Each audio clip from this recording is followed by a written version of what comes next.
So let me clarify, sa lahat ng sagot ninyo so far, hindi pa nyo tinatanggi ito that there was a person contracted by the Vice President? We denied it, Your Honor. We denied it in our answer, which we filed before the Senate Impeachment Court. You denied it in your answer? Correct, Your Honor. Was there an exact statement there na hindi totoo na meron ngang kinausap ang Vice Presidente para gawin ito? We maintain our position that we denied it, Your Honor. Okay. It is there in our answer. Mr. President, I don't want to take up time, but I do want to check the official records and look for this because I don't remember seeing that in any of your answers, Mr. Your Honor, all allegations were denied.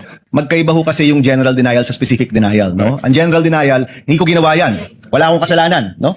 Yung specific denial, hindi ko ginawa ito mismong mga bagay-bagay na ito, Attorney Vinluan. Sabi nyo meron. Your Honor, Could you point us to where it is in your answer? Your Honor, I just want to clarify because specific denial is a legal term. So in other words, in order to satisfy the query of Senator Judge Aquino, we will give him a copy of our answer and we highlighted certain portions thereof, particularly paragraph 3 and paragraph 197 for his. Can you read both paragraphs, please? Because I've also read your, kami dito, binabasa naman namin yung mga sagot ninyo at siniseryoso namin yan, no? So can you read the two, please?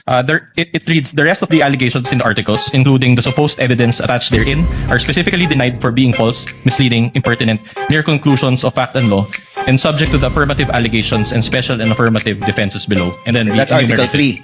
Paragraph 3. That's paragraph 3. So, sorry, paragraph 197. 197. It says there, finally, no such purpose contemplated by law was attained or could have been attained precisely because the respondent did not have any purpose other than simply answer a speculative inquiry. So that is our position on the matter. Maraming salamat, Attorney. Thank you.